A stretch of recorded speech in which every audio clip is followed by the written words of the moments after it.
বাংলাদেশের মানুষের কপাল এমন যে মরার উপর খাড়ার ঘা সব সময়ই থাকে। আমাদের সম্পূরক প্রশ্নের বিধিনিষেধ যদি এত কড়াকড়ি ভাবে করেন, তাহলে আমরা কি করে মন্ত্রী পরিষদকে জবাবদিহিতার আওতায় আনবো? We are abide by the rules and regulations of the parliamentary procedure. I understand মাননীয় স্পিকার, কিন্তু তারপরেও একটু যদি উদার হই তাহলে বোধহয় ভালো হয়। ব্রাহ্মণবাড়িয়া 2 আসন থেকে নির্বাচিত মাননীয় সংসদ সদস্য রুমিন ফারহানা। মাননীয় স্পিকার, ব্রুট মেজরিটি সবসময় বিপজ্জনক। অতীতেও আমরা সংসদে যখন ব্রুট মেজরিটি দেখেছি, সেটা পরিণতি খুব ভালো হয়নি। মাননীয় স্পিকার, সে কারণে আমি বিনীতভাবে বলি, আমাদের সম্পূরক প্রশ্নের বিধিনিষেধ যদি এত কড়াকড়ি ভাবে করেন, তাহলে আমরা কি করে মন্ত্রী পরিষদকে জবাবদিহিতার আওতায় আনবো?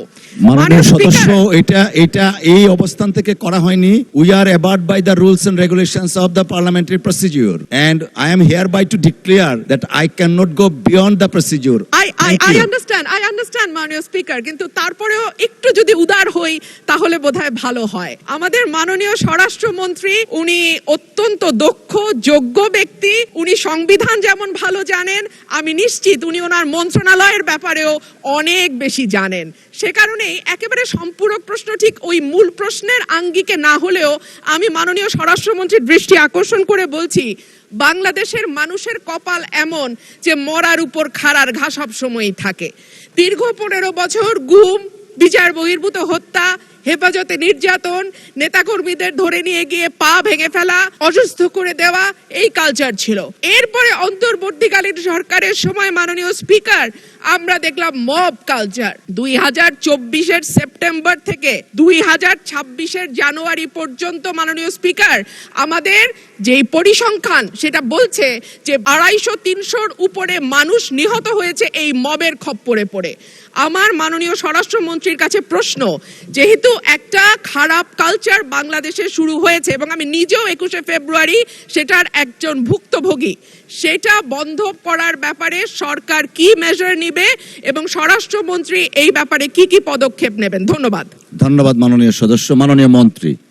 মাননীয় স্পিকার, আপনাকে ধন্যবাদ। মাননীয় সদস্যকেও অনেক বেশি ধন্যবাদ দিচ্ছি। এই মব কালচারের ইস্যুটি একটা ডিফারেন্ট ডিবেট।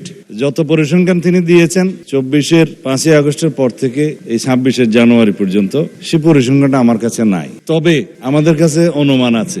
আমরা সরকারের দায়িত্ব পেয়েছি, আমি এটা ক্ষমতা বলতে চাই না, আমরা এই রেসপন্সিবিলিটিটা পেয়েছি। এই দায়িত্ব নেওয়ার পর থেকে আজকে আমরা প্রায় 45 দিনও এখনো হয় নাই, 1.5 মাস হয় নাই। এর মধ্যে ঠিক মব নয়, মবের মতো, কারণ এখানে ডেফিনিশন আলাদা করতে হবে। কোনটা গাইবান্ধার পলাশবাড়িতে থানায় গিয়ে হামলা, সেটা কি মব হবে? নাকি কোনটা 21শে ফেব্রুয়ারিতে মাননীয় সদস্যের উপরে হামলা হয়েছে, সেটা কি মব হবে? নাকি উত্তরে স্কোয়ার সম্ভবত নাম, সেখানে ঘেরাও করে দোকানপাট ভঙ্গ করেছে, সেটা কি মব হবে? সবকিছুকে মব বলা ঠিক হবে না। কিছু আছে সংগঠিত পরিকল্পিত অপরাধ, তার বিরুদ্ধে মামলা হয় এবং সেটা তদন্ত হয়, গ্রেফতার হয় এবং বিচারের জন্য সুপর্দ করা হয়। কিন্তু স্পষ্ট উচ্চারণ আমরা করেছি দায়িত্ব নেওয়ার পরে, বাংলাদেশে কোন রকমের মব কালচার আর থাকবে না।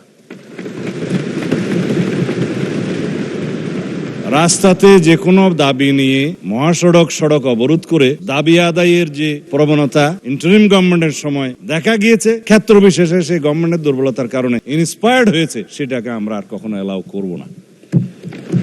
গণতান্ত্রিক প্রক্রিয়া হিসেবে দাবি থাকবে, সেই দাবির জন্য সংশ্লিষ্ট কর্তৃপক্ষের কাছে, মন্ত্রণালয়ের কাছে, ডিপার্টমেন্টের কাছে অবশ্যই দাবিনামা স্মারকলিপি দেয়া যাবে। সেই জন্য জনমত সৃষ্টির জন্য সেমিনার, সিম্পোজিয়াম আয়োজন করা যাবে এবং প্রয়োজনে জনসমাবেশের মাধ্যমে প্রকাশ করা যাবে এবং অ্যাসোসিয়েশন রাইট টু স্পিকস, এগুলো আমরা এনশিওর করব।